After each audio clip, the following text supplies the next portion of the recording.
We're continuing in the life of Paul. We're in Acts chapter 21. We have finished with him departing from the elders. They've been at Miletus, but it's his time with the elders from Ephesus. He gives them basically a farewell. And in that farewell, he gives them warning about what is going to take place in their future. And it's not good. That there's going to be false teachers. They're going to be, he calls them savage wolves who will not spare the flock. And the implication is, if they do nothing, it's going to tear up the congregation. But if they prepare themselves, and if they act properly, if they act as they should with courage, it won't. That they will in fact protect the congregation as a whole. Not to say that some won't be taken with them, but that it will minimize the damage done to that congregation. And we also took a look from Revelation chapter 2, which would have been Christ's, his judgment on the history of Ephesus and current events of Ephesus. And we would have seen from his words that Ephesus evidently took Paul's advice. Because when it came to false apostles, doctrines, foreign doctrines, doctrines not from Christ, that they took care of those things pretty quick. And so we can see from that they took his advice. Now, they have this tearful farewell, and we're going to see this close connection that Paul has, well, actually, that the first century church has with each other. So we're starting with Acts chapter 21, verse 1. Now it came to pass that when we had departed from them, so that's with the elders and all there in Miletus.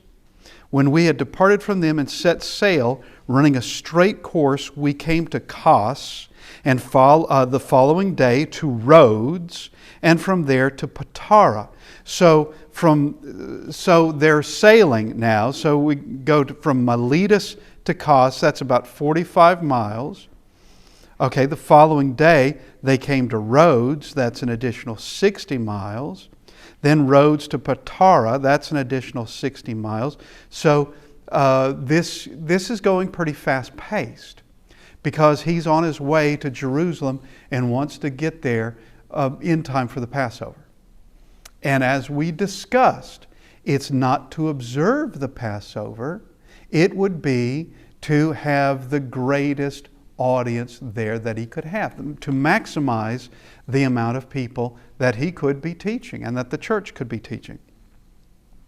Now, so they get to Patara, but that's not far enough south. They're still considerably north now. So they have to find a ship. And this is giving us insights into what it was like traveling in those days. That there wasn't a direct flight, obviously, nor is there a direct ship that's going to take you from where you might happen to be to where you want to go. Okay? And so you may have to change ships. Hope that when you get to a certain port that you can find a ship that's going to take you in the right direction. Now, none of these ships are passenger ships. None of them are. But they will take passengers as part of their business and part of making profits. What they are these are cargo vessels. Obviously, they're not fishing vessels. They're cargo vessels, and so they may be taking things on various routes, taking wool to such and such a place, or taking salted fish to such and such, a place. But and so they would take on passengers, and as such, that means you're taking the risk. There's not going to be real accommodations for you as far as that goes, but You're going to need to bring your own food and whatever else you need.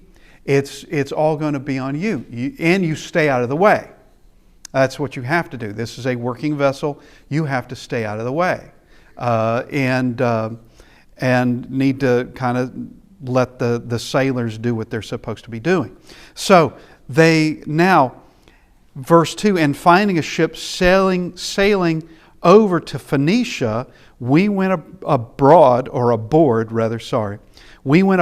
and set sail. So this is a ship that's going to be setting sail to Phoenicia, which is getting them very close.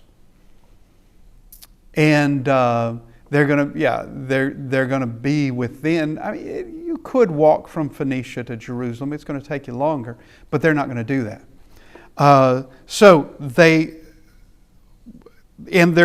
Verse 3, when we had sighted Cyprus, they're going to have to pass Cyprus. We passed it on the left. So to their east, there is Cyprus. So they're passing it on the west side of Cyprus, heading south. Sailed to Syria and landed at Tyre. So that's Phoenicia. For there the ship was to unload her cargo. So there, like I was saying, this is a cargo vessel. And, there was trade, massive trade that went on in those days. Okay, I think it's worth our while to talk about that for a second because we haven't. Don't think that somehow the sections of the world or these, let's just say this, that Europe, Asia, Middle East, Africa were isolated from each other. They weren't. There was a tremendous amount of trade that went on. Tremendous amount of trade. And when I say Asia, I do mean silks from China. The Silk Road existed then. Silks and other rather exotic things coming out of China. From Africa, gold, ivory, and other goods coming out of Africa. Where do you think Solomon got his ivory? He did have ivory. Where are they coming out of? Okay. These trade routes were occurring in the ancient world to where you have tin, which is extremely vital for bronze. Tin has to come from a mine, and there aren't that many good tin mines, but they're coming out of Cornwall. That's in England. Okay? You also have wool coming from various parts of the world, and merino wool specifically begins coming out of, and that's the top quality, begins coming out of Africa, is where that's coming from. And all these, honey and vinegar and wine and all kinds of fish and cured meat and all these things, they're coming from all over. And with the Mediterranean makes it extremely convenient for the Roman Empire, and in the days of the Roman Empire and in the Mediterranean world. It's very, very convenient. But it's not just by sea, the sea routes these things take place. It's by long caravans going over roads where these things take place. Now, I just think that we do need to address that. Because it is a fascinating thing to know what the ancient world was doing. And they weren't without, we were just noting yesterday,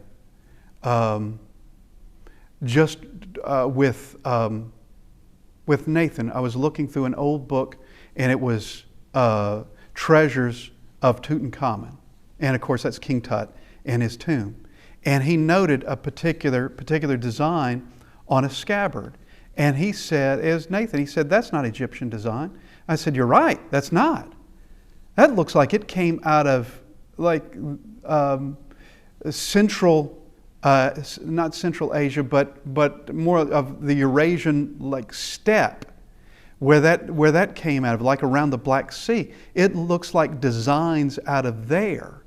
That's clearly influenced by something, whether that other culture did or not, but clearly influenced by another culture. And it's always, well, I say always, there came a point in time after Babel when everyone discovered everybody else and began to trade. Because you're making something, you're producing something I can't produce. You may be at the ocean, I'm not at the ocean. You can get some kind of fish that's really, really good and can be cured and can last for months. All right, and I can't do that.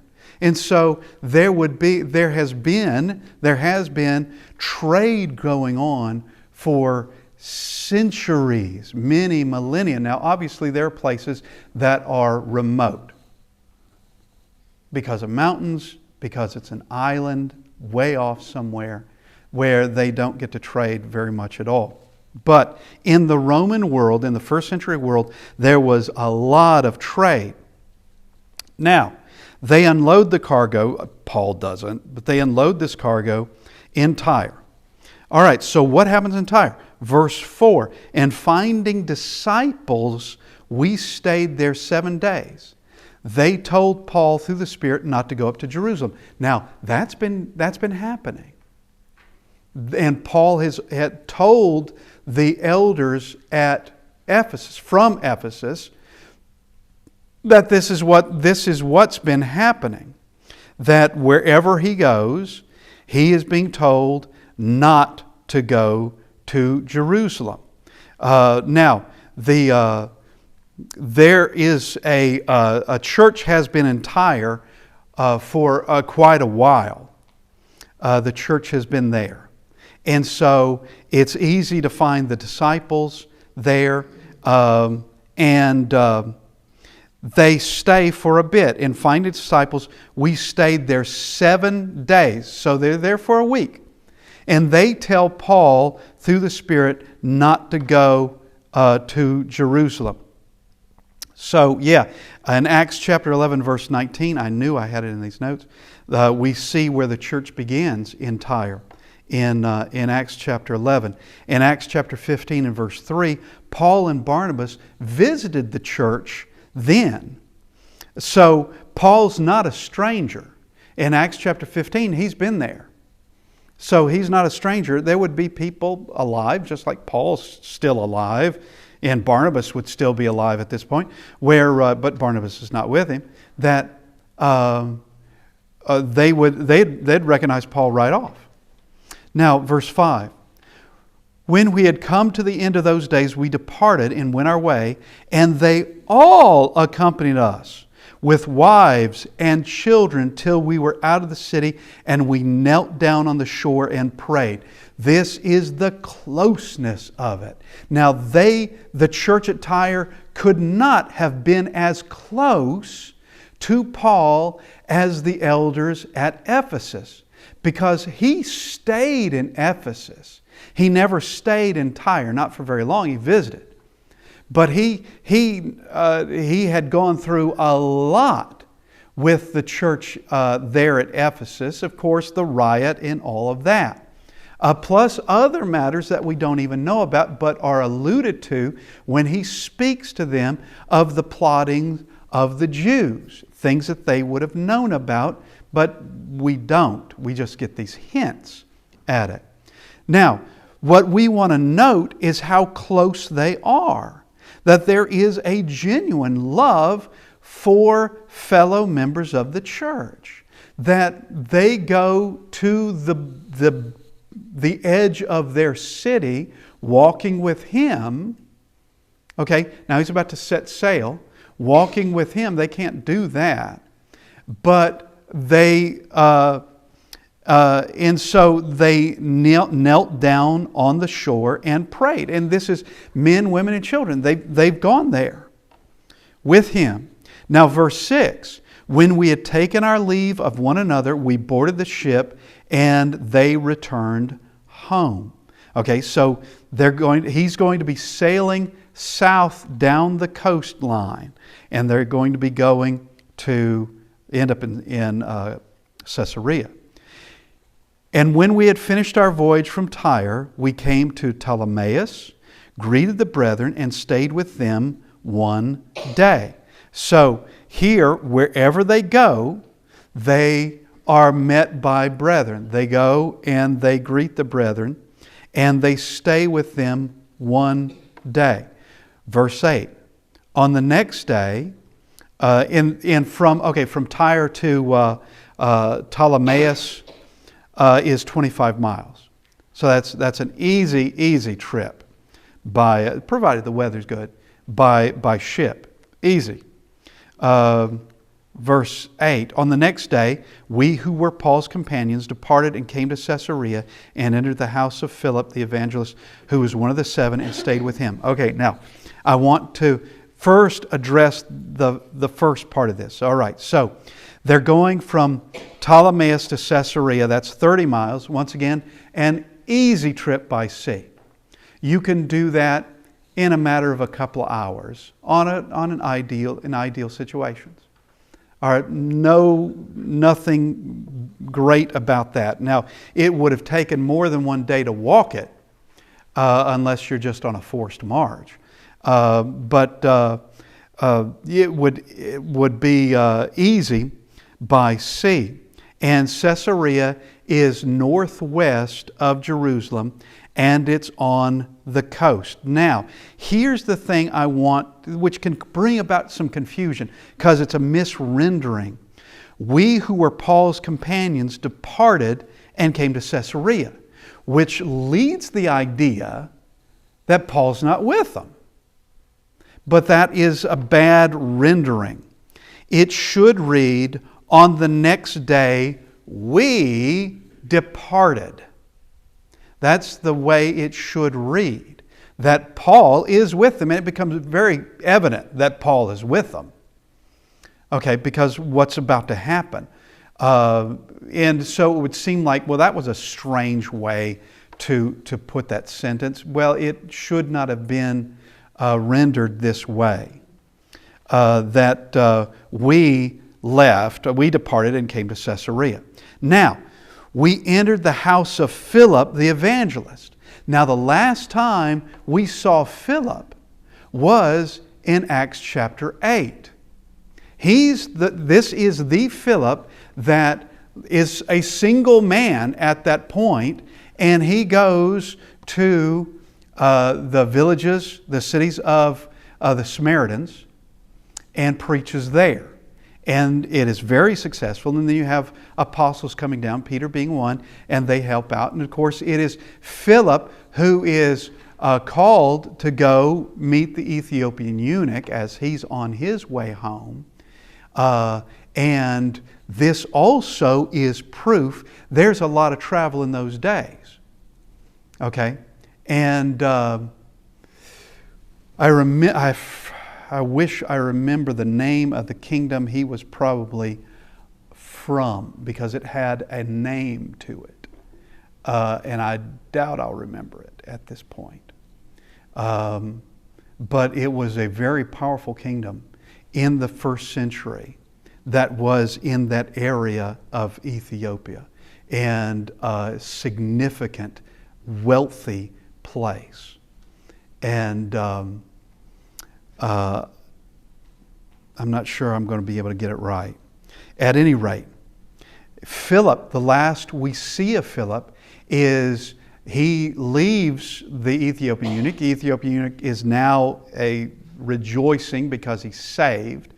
Philip, the last we know of Philip is he heads up the coast, and he ends up in Caesarea. Well, that's where we find him now. So it would appear, though I cannot prove it, not even attempting to prove it, but it appears like this is where Philip settled down. Because now we are years later from Acts chapter 8. A lot of things have happened. Now he has a family. and this is where he's living. He has a house, and he's able to take in these guests, and this is a lot of guests because the last we saw, Paul is traveling with 8 other men, and so this is a number of guests who are staying at the house of Philip the evangelist. And it mentions was one of the 7, which takes us to the first time we saw Philip was in Acts chapter 6. He was one of the men chosen to help with the widows who were among the Hellenists. These would have been Greek-speaking Jews, members of the church. Okay? And he is chosen.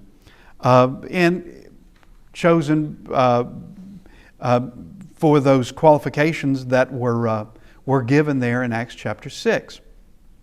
So this is where he ended up, and they stayed with him. Now, verse 9. Now this man had 4 virgin daughters who prophesied.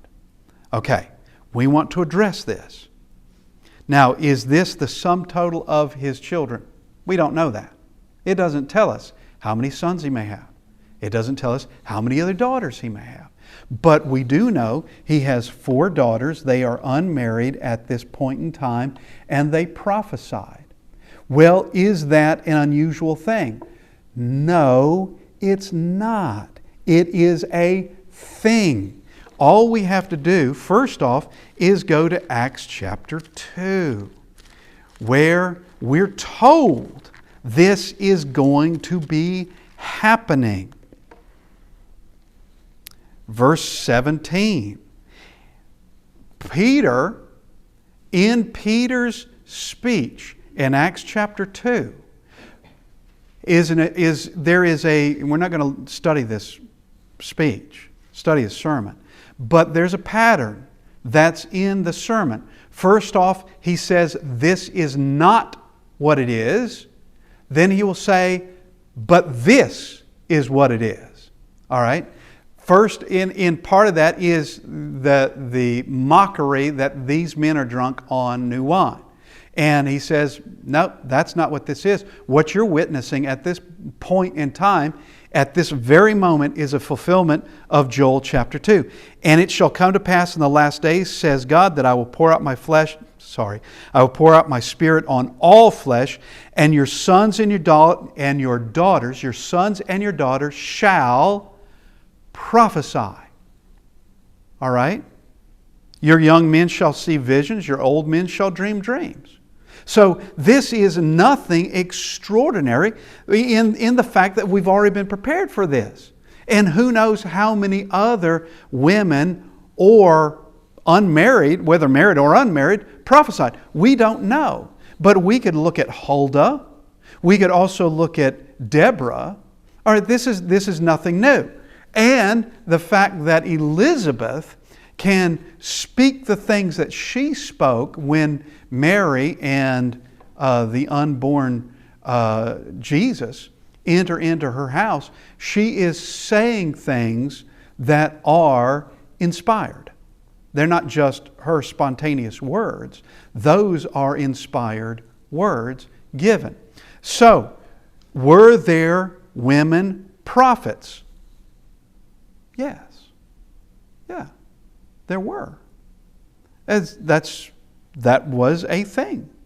And he happened to have 4 of them there in his house. Now, could Philip prophesy? It doesn't say. But they weren't preaching, right? Well, they would not be allowed. They would not be allowed to do like what Peter did in front of a large audience publicly and preach. No, that was not, we don't see even all the men prophets doing that.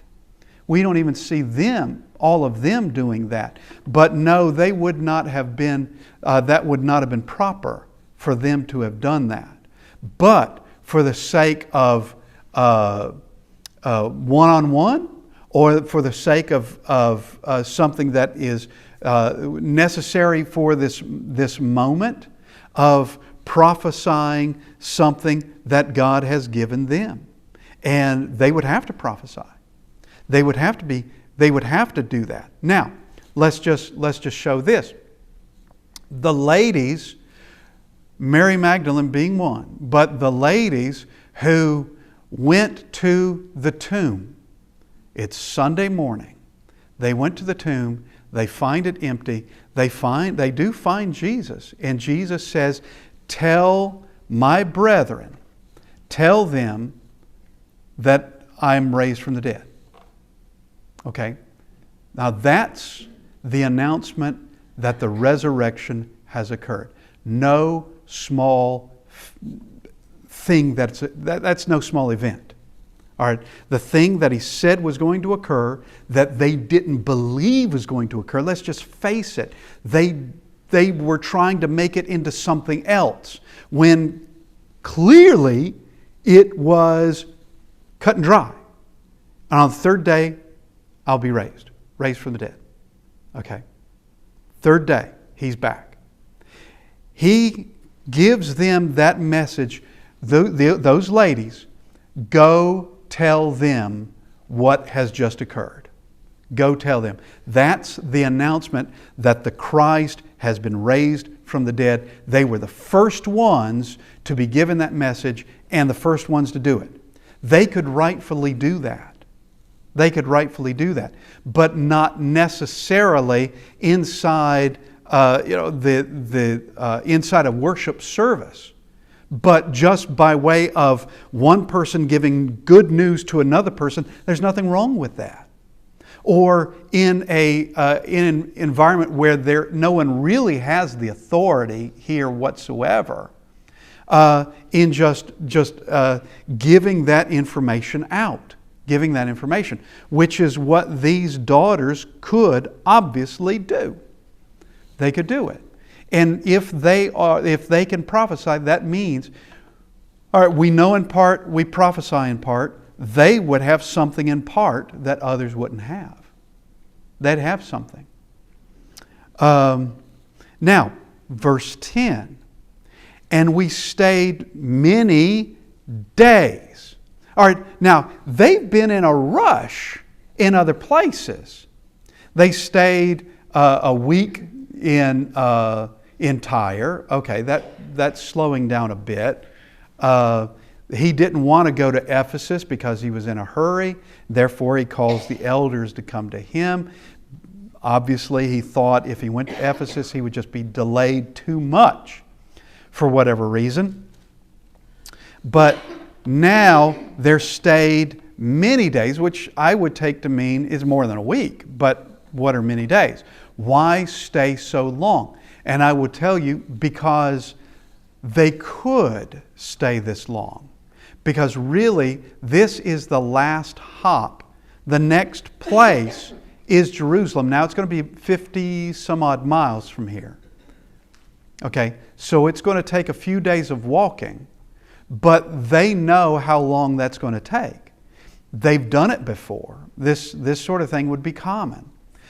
From Jerusalem to Caesarea and Caesarea back to Jerusalem. That's a common trip. So they know they're not far. Basically, skip, hop, and a jump, skip. What? Skip, hop, and a jump. Okay. Then you're doing something. It's not that far to Jerusalem. So they could spend some time here. Okay, now here comes Agabus. And we've seen Agabus before. All right, Agabus has, we saw him in Acts 11 and verse 28. He prophesies about a famine that's going to be in the whole world. Okay, so we haven't seen Agabus since Acts chapter 11. And Agabus is, I don't know where all he goes, but he's come down from Judea.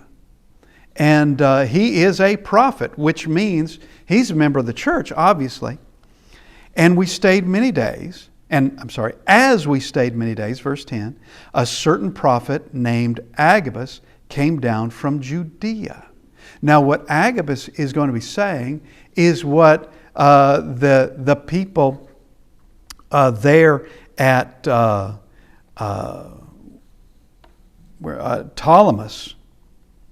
what they said, or those in Tyre, what those in Tyre said, and what he had been told before in various places. But as it turns out, none of those daughters of Philip are going to be saying it. It's going to be news to them. Once again, we know in part, we prophesy in part. Okay? That no particular prophet knew everything. No particular prophet knew it. Now, as it turns out, Paul knows it because he's been told repeatedly. But now is this last time. Here's the last time that he's going to be told. And this would have to be about the last time he was going to be told. And so it was enough for God to send this man Agabus from Judea to Caesarea to Philip's house. All right, verse 11. When he had come to us, now here's a demonstration. He took Paul's belt. Now this is like an object lesson that one would have found in the Old Testament. He took Paul's belt, bound his own hands and feet, and said, "Thus says the Holy Spirit, so shall the Jews at Jerusalem bind the man who owns this belt and deliver him into the hands of the Gentiles." All right, that's the message. Now, they all saw what happened. So it's no mystery as to, I wonder who that belt belongs to. Well, they knew. They knew who that belonged to. They saw it occur. And so here is this final message. The Holy Spirit is saying this, and of course, Paul already knows it, but this is a little bit more. This is more of a demonstration. The Jews at Jerusalem, they're going to bind the man who owns this belt. They're going to deliver him to the Gentiles. All right, now, what then? All right, the message doesn't go any further. The message doesn't go any further as to the what then. Could the Holy Spirit have revealed everything ahead? Yes, but He doesn't. He's not going to. He doesn't have to. Matter of fact, I guess obligation-wise, He doesn't even have to do this, but He does, out of love. Now, when we heard these things, I brought this verse up a few weeks ago when we were talking about Paul saying to the elders at Ephesus that in every city he's being told that chains and tribulation await him in Jerusalem. Okay. And raising the question, did his companions hear this message? Were they aware of it? Because it would seem, all right, we see where in verse 4, they told Paul through the Spirit not to go to Jerusalem. Okay, now we come down to this and what Agabus does in verse 12. Now when we heard these things, both we, that includes Luke, who's been traveling with Paul, and those others traveling with Paul, both we and those from that place, so that would be Philip and his daughters and the rest of his family. I assume his wife is alive there, but I don't know that. I don't know what other members of the church may have been there as well who heard this. But those from that place pleaded with him not to go up to Jerusalem. Now, it seems like, but I'm going to emphasize the word seems, that Luke hadn't heard this before, but perhaps now, seeing what Agabus just did and what Agabus just said, may sound worse than they told Paul through the Spirit not to go up to Jerusalem. Okay? It may sound very worse that the Jews are going to bind you and deliver you to the Gentiles. ... Are they going to crucify him too? What's going to happen? We don't know. Have no idea. But they plead with him. This includes now Luke and those with him pleading, don't go. Then Paul answered, what do you mean by weeping and breaking my heart? All right, he doesn't want to hear this. That from their sorrow, from their very sorrow, he would want to avoid it. From their pleading, not for his sake, but for them, he would avoid it. And he says, what do you mean by weeping and breaking my heart? Don't do that. For I am ready not only to be bound, but also to die at Jerusalem for the name of the Lord Jesus. That's what I mean. What goes after that of deliver him into the hands of the Gentiles? Because for all he knows, he's going to die in Jerusalem. And these are his final days, as far as he knows. That's what it is. Now, he's going to have a few more years yet, but not as a free man. Okay. He's not going to die in Jerusalem. Matter of fact, this is going to be the last time he will see Jerusalem. And then he's a prisoner of Rome. So he'll never be returning back. Or at least as far as we know. He never did. So he doesn't want to have to deal with with their emotions. He's got emotions enough. But they can't help it. They can't help it at all. So when he would not be persuaded, and that'd be rough, wouldn't it? Here they are weeping, and he's not persuaded. We ceased, comma. So they ceased it with the pleading, saying, the will of the Lord be done. All right, then that's that. The will of the Lord be done. That they would prefer it one way, he's not going to have it that way. He's going to go. And this isn't new information. Not for him, it's not. Now for Philip and those with Philip, that would be new. Was it new to Luke? Maybe not. And I tend to think not. But I don't know. But I think it was what Agabus did and what Agabus said. And what he did and what he said are accurate.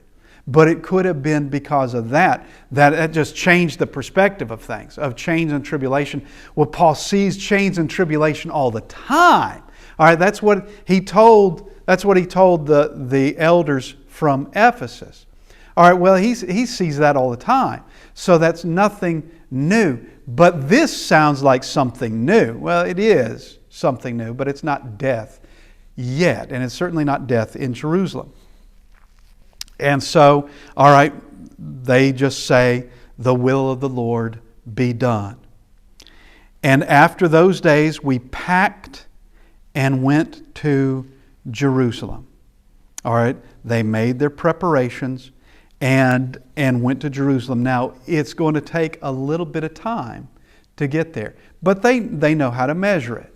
Just like we know how to measure, how much time it will take us from a place we go to all the time. All right, we know that it'll take me 20 minutes to get there, or that it'll take me 8 hours on that drive, typically. We know how long that'll typically take, and we know about what time we need to leave. Well, same here. They're not having to deal so much with the sea and the weather anymore and long distance travel. This is just going to be by way of road now to Jerusalem. We will read verse 16 and then we'll close it out for today. Also, some of the disciples from Caesarea went with us. Okay? So this is a large group now going. This isn't just going to the edge of the city like with Tyre, because the members, all that group in Tyre of men, women, and children, these large family groups, and who knows how many it was, they couldn't board on the ship with Paul, but these could travel the road with him.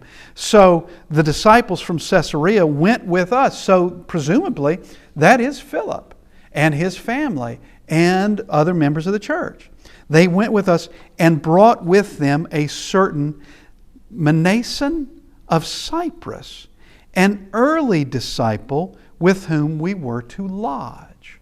So here is this early disciple. And this is the first we've heard of him, but he is from Cyprus. Where is Barnabas from? Barnabas is from Cyprus too. Would Barnabas have known this member of the church from Cyprus? Quite likely he would have. Quite likely. But an early disciple, could that mean this is someone converted at Acts chapter 2? Yes. Could it mean this is someone who heard John the Baptist and then Jesus himself? It could mean that as well. An early disciple. Yeah, I mean, it's not very specific, but it could mean that as well. Just like with Peter and Andrew. They would be early disciples. But with whom we were to lodge. Or what does that mean? That means it's very possible that Mnason has a place in Jerusalem. It could mean that. Or it could mean that he's providing for the accommodations for Paul and his companions. It could mean that too. We just don't know. But I think it's much more likely that he had a place where they could stay in Jerusalem. And so we have run out of time this morning. Next week, hopefully, we get to the point where Paul enters into Jerusalem. He speaks with the elders there. James is named as one of the men who are there. And what I will call a very bad idea. And I will call it that, but we will discuss it next week. And I want to thank everybody for being with us. And hopefully we can continue this. Thank you.